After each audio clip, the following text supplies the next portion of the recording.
Hello मेरे प्यारे बच्चों, आज हम क्लास 4th का पाठ नंबर 3 सांप की फुफकार पढ़ेंगे।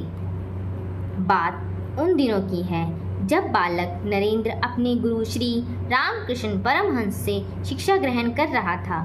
गुरुजी उसे समझा रहे थे कि बुरी संगति की अपेक्षा बुराई से डरना चाहिए। इस पर नरेंद्र ने पूछा, गुरुजी, यदि दुष्ट लोग हमें तंग करें या हमारा अपमान करें तब भी हमें क्या चुप रहना चाहिए? नरेंद्र के इस प्रश्न का उत्तर देने के लिए गुरुजी ने एक कहानी सुनाई। किसी गांव के खेत में एक जहरीला सांप रहता था। उसके काटने से कई लोगों की मृत्यु हो चुकी थी। एक दिन खेत में काम कर रहे किसानों ने देखा कि एक महात्मा जी उसी खेत की ओर जा रहे हैं जहां सांप की बांबी थी।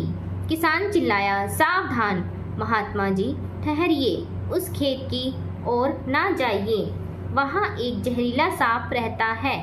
महात्मा जी धीरे से हंसे और बोले, चिंता मत करो, मैं सांप को वश में करने का मंत्र जानता हूँ।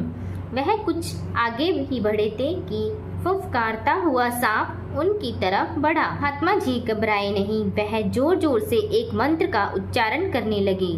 सांप मंत्र सुनते ही केंचुए की तरह धरती पर लेटने लगा।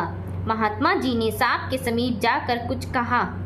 सांप ने पूछा, महात्मन, मुझे अब क्या करना होगा? महात्मा जी बोले, तुम लोगों को काटना छोड़ दो और मेरा बताया हुआ मंत्र जपते रहो। 1 महीने बाद मैं तुमसे फिर मिलने आऊँगा।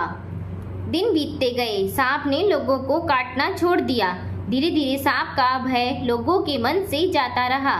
अब तो बच्चे उस पर कंकड़ पत्थर भी फेंकने लगे। एक दिन एक बच्चे ने सांप की पूंछ से पकड़कर घुमाते हुए पत्थर पर पटक दिया। सांप लहूलुहान होकर अचेत हो गया। देर रात सांप को होश आया। किसी तरह घिसट घिसट कर वह अपनी बांबी तक पहुंचा। बच्चों से डरकर वह अपनी बांबी में ही रहने लगा। धीरे धीरे वह कमजोर होता गया, पर उसने महात्मा जी का दिया मंत्र जपना नहीं छोड़ा। 1 महीना बीत चुका था। महात्मा जी फिर उसी खेत में आए। सांप ने उन्हें देखकर प्रणाम किया। उसके कमजोर शरीर और चोटों को देखकर महात्मा जी बड़े विचलित हुए। सांप ने सारी बात उन्हें सच सच बता दी। महात्मा जी दुखी स्वर में बोले, बेटा, मैंने तो इतना ही कहा था कि किसी का अहित मत करो। मैंने कभी नहीं कहा कि दुर्व्यवहार व अत्याचार करने वालों से अपनी रक्षा ना करो।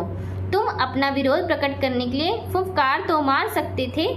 यह कहानी सुनाकर श्री रामकृष्ण जी ने नरेंद्र से कहा, भले लोगों की फुफकार ही बहुत होती है।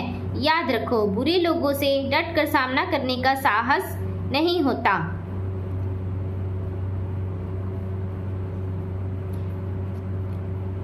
वे विरोध की फुफकार सुनकर डरेंगे और भाग जाएंगे। नरेंद्र ने यह बात अपने मन में बिठा ली। जानते हो बच्चों, यही नरेंद्र बड़े होकर स्वामी विवेकानंद के नाम से प्रसिद्ध हुए।